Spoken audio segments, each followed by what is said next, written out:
Você acredita que é impossível sobreviver a 30 Kree, sem casa, sem aquecimento, sem eletricidade? Agora imagine viver assim todos os dias. No início de 1900, nas regiões congeladas da Groenlândia, um povo fazia exatamente isso, os Inuit. Mas o mais impressionante não é o frio, é o fato de que eles conseguiam criar calor dentro de um abrigo feito de neve. Sim, neve. E o que acontecia dentro desses iglos vai mudar completamente a forma como você vê a sobrevivência humana. O vento não apenas soprava, ele cortava. Era um frio que não se sentia só na pele, mas nos ossos, nos pulmões, na própria respiração. Em algumas noites, a temperatura descia abaixo de 30 graus e bastavam poucos minutos exposto para que o corpo começasse a falhar. Os dedos perdiam o movimento, o rosto queimava como se estivesse em fogo, mas era gelo. E então, lentamente, o corpo simplesmente desistia. Ali, naquele cenário branco e silencioso, a natureza não perdoava erros. Isso era o Ártico.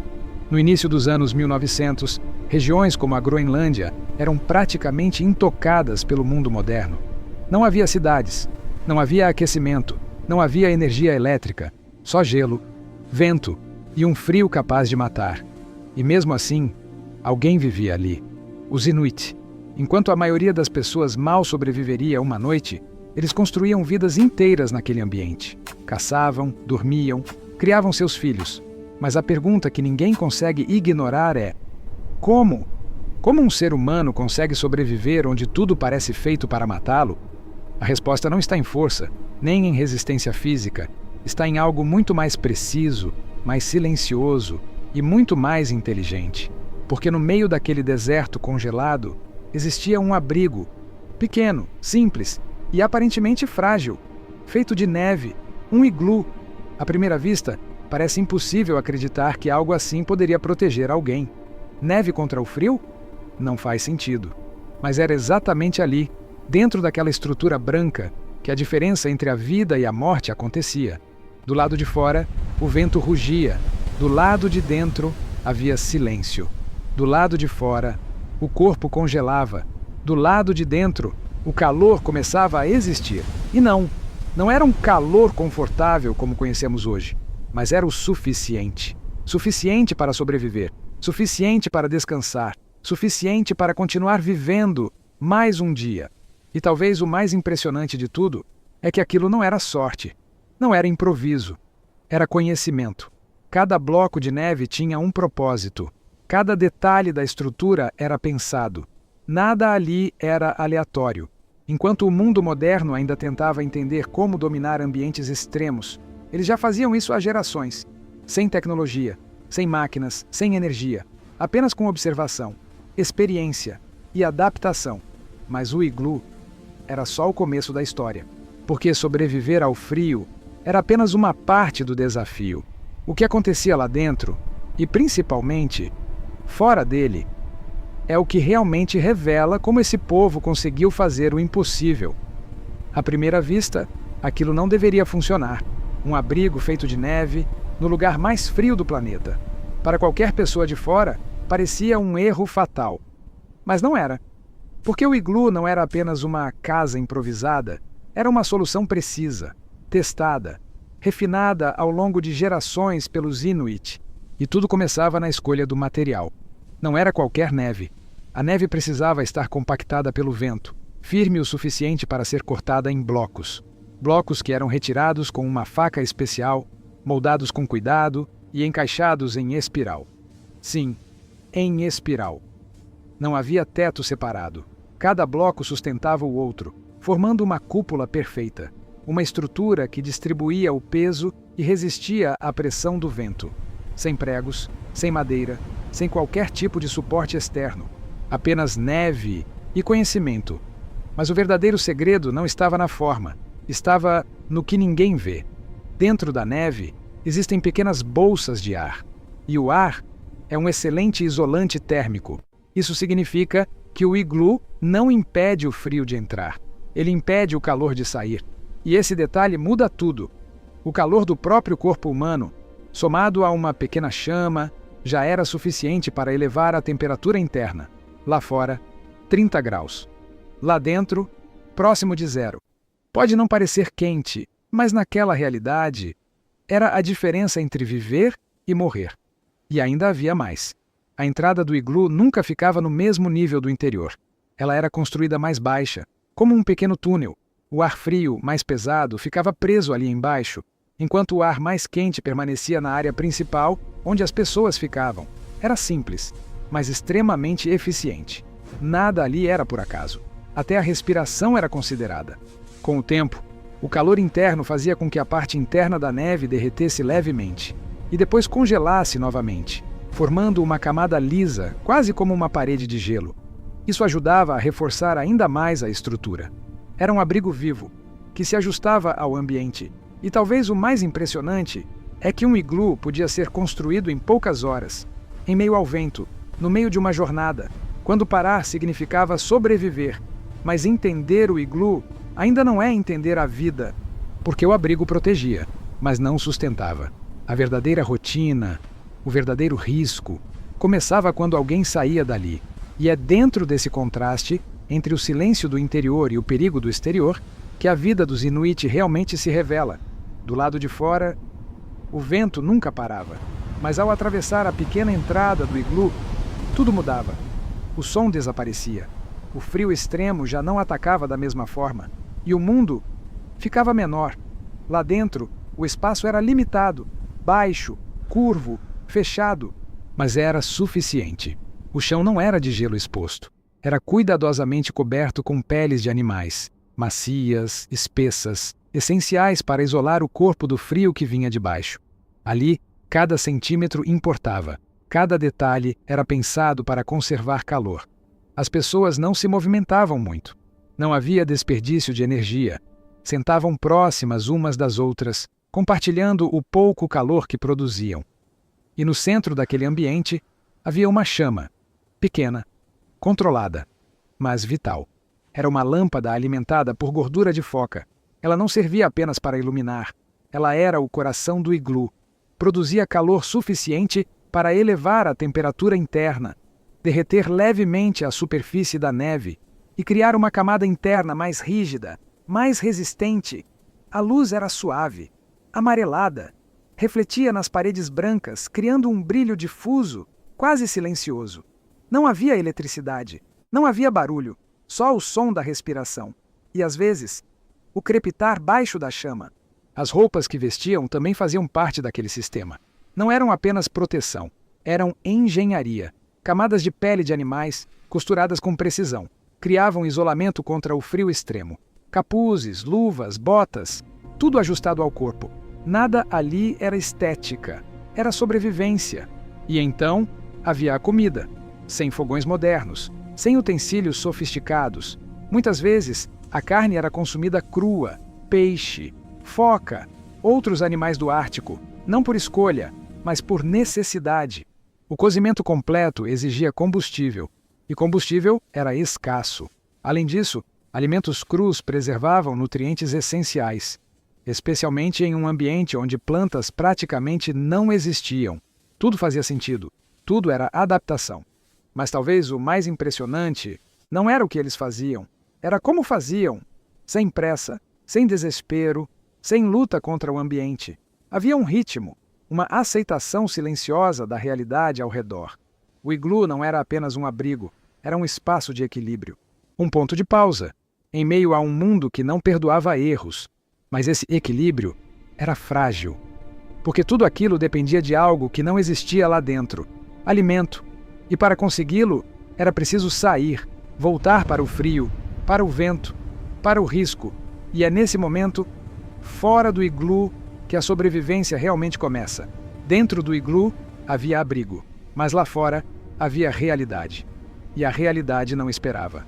Para continuar vivendo, os Inuit precisavam sair. Não importava o frio, não importava o vento, não importava o risco, porque sem caça não havia alimento, e sem alimento, o iglu deixava de ser proteção. Saíam ainda no silêncio da manhã, vestidos com camadas de pele, cobrindo cada parte do corpo exposta, o rosto quase invisível, apenas os olhos atentos ao horizonte. O branco era absoluto, céu e chão quase se confundiam. sem trilhas, sem referências claras. Mas eles sabiam para onde ir, guiados por algo que não se aprende em mapas, mas na convivência com aquele ambiente desde a infância. O deslocamento era feito com trenós, puxados por cães fortes, resistentes, acostumados ao mesmo frio que os homens enfrentavam. O som dos passos na neve, o deslizar do trenó, o vento constante, era tudo o que existia. E então vinha a caça. A foca era uma das principais fontes de alimento, mas capturá-la não era simples. Era preciso encontrar pequenos buracos no gelo, pontos onde o animal vinha à superfície para respirar. Ali, o caçador esperava, sem se mover, sem fazer som, às vezes por horas. O frio tentava invadir o corpo, a mente tentava acelerar o tempo, mas qualquer erro significava perder a única chance. E quando o momento chegava, tudo acontecia rápido, um movimento preciso, um golpe certo, sem desperdício, sem hesitação. Porque aquilo não era esporte, era sobrevivência. Outras vezes, a pesca exigia abrir buracos no gelo espesso, e ali, mais uma vez, esperar. Sempre esperar. A paciência não era uma virtude, era uma necessidade. Cada alimento obtido era carregado de volta, nada ficava para trás. A carne alimentava, a gordura aquecia, a pele protegia. Tudo tinha função, tudo era utilizado, mas nem sempre a caça dava certo. E nesses dias, o retorno ao iglu era mais pesado, mais silencioso, porque o frio lá fora não era o único inimigo. A escassez era ainda mais perigosa. E é nesse ponto que fica claro: o iglu protegia, mas não sustentava. A verdadeira sobrevivência acontecia ali fora, no gelo, no silêncio, no risco constante. E mesmo assim, eles voltavam, dia após dia, porque naquele mundo, parar não era uma opção. Quando pensamos no Ártico, uma imagem vem quase automaticamente à mente. Um iglu isolado, cercado de neve, com alguém vivendo ali dentro o tempo todo. Mas essa imagem está incompleta. Porque existe um detalhe que quase ninguém menciona. Os Inuit não viviam sempre em iglus. Na verdade, o iglu era apenas uma solução específica, temporária, estratégica e usada principalmente no inverno, ou durante deslocamentos, ou seja, aquilo que muita gente imagina como casa era na prática um abrigo de ocasião, uma resposta rápida ao ambiente extremo. Mas quando o gelo começava a ceder, quando as temperaturas mudavam, tudo também mudava com eles. No verão, o cenário era outro. A neve diminuía, o solo aparecia, e com isso, surgia uma nova forma de viver. Eles montavam tendas, feitas com pele de animais, sustentadas por estruturas simples, leves, portáteis, adaptadas ao movimento constante, porque a vida naquele ambiente não era fixa, era móvel, guiada pelos ciclos da natureza. Em algumas regiões, também existiam habitações mais resistentes, feitas com pedra, ossos de animais e terra. Mas mesmo essas não eram permanentes como as casas que conhecemos hoje. Nada ali era definitivo. E esse talvez seja o ponto mais importante. Eles não tentavam dominar o ambiente, eles se adaptavam a ele. Mudavam quando o clima mudava, se deslocavam quando os animais se deslocavam. Enquanto o mundo moderno constrói estruturas fixas, eles construíam estratégias, e o iglu era apenas uma delas, talvez a mais conhecida, mas não a única.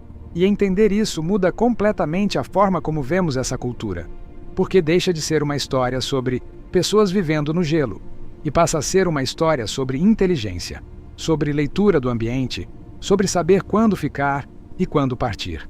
E é justamente essa capacidade de adaptação que explica algo ainda mais impressionante. Como eles não apenas sobreviveram, mas dominaram um dos ambientes mais extremos do planeta. Durante muito tempo, o mundo olhou para os Inuit da forma errada, como se fossem apenas sobreviventes de um ambiente hostil, como se estivessem ali por acaso. Mas a verdade é muito diferente. Nada naquela vida era improviso. Cada decisão, cada movimento, cada escolha era baseada em conhecimento. Conhecimento acumulado ao longo de gerações, transmitido não por livros, mas pela observação. Eles sabiam ler o vento, sabiam interpretar a neve, sua textura, sua densidade, sua resistência, sabiam identificar rastros quase invisíveis e prever o comportamento dos animais.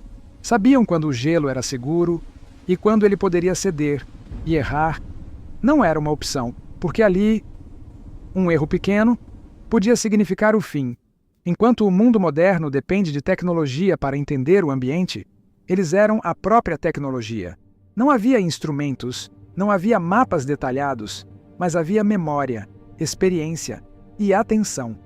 Eles se guiavam pelo sol, pelas estrelas, pelo relevo quase imperceptível da neve. Sabiam a direção do vento, apenas sentindo sua intensidade no rosto. Sabiam o tempo de uma tempestade, antes mesmo dela chegar. Isso não é sorte, isso é precisão. E talvez o mais impressionante é que esse conhecimento não era separado da vida. Ele era a própria vida. Cada criança aprendia desde cedo. Observava, imitava, errava e corrigia. Até que, com o tempo, aquele ambiente deixava de ser um inimigo e passava a ser compreendido, respeitado, porque eles não tentavam vencer a natureza. Eles entendiam que, naquele lugar, vencer a natureza era impossível. Mas viver em equilíbrio com ela era possível. E foi exatamente isso que fizeram, por gerações, em silêncio, longe dos registros do mundo, dominando um ambiente que, para a maioria das pessoas, ainda hoje parece inabitável. E é justamente esse contraste entre o que pensamos saber e o que realmente aconteceu que torna essa história ainda mais impressionante. Porque, no fim, não era apenas sobre sobreviver ao frio, era sobre compreender o mundo de uma forma que poucos conseguem. Hoje, vivemos cercados de conforto, aquecimento, luz elétrica, comida acessível, tudo ao alcance de um simples gesto. Mas ali, em 1900, nas regiões geladas da Groenlândia, nada disso existia. E ainda assim, os Inuit viviam. Não apenas sobreviviam, viviam. Criavam seus filhos, se deslocavam, construíam abrigo com as próprias mãos, em um ambiente onde o erro não era perdoado, onde o frio não dava segunda chance. Eles encontraram uma forma de existir. E talvez o mais impressionante de tudo é que não fizeram isso lutando contra a natureza. Fizeram isso entendendo. Enquanto hoje tentamos controlar tudo ao nosso redor, eles aprenderam a observar. Enquanto buscamos conforto, eles desenvolveram resistência. Enquanto nos afastamos do ambiente, eles se tornaram parte dele. E isso levanta uma pergunta silenciosa. Será que evoluímos tanto quanto pensamos? Ou apenas nos tornamos dependentes de coisas que eles nunca precisaram? Porque, no fim, o que permitiu que aquele povo sobrevivesse ao frio extremo não foi força, não foi sorte, foi conhecimento, foi adaptação, foi respeito pelo mundo ao redor.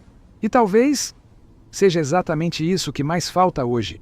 Se essa história te fez enxergar o mundo de forma diferente, curte o vídeo e comenta aqui embaixo a palavra frio, só para eu saber que você ficou até o final. E se você gosta de histórias reais como essa, que mostram como o ser humano é capaz de viver nos lugares mais extremos da Terra, se inscreve no canal, porque ainda existem muitas histórias que ninguém te contou.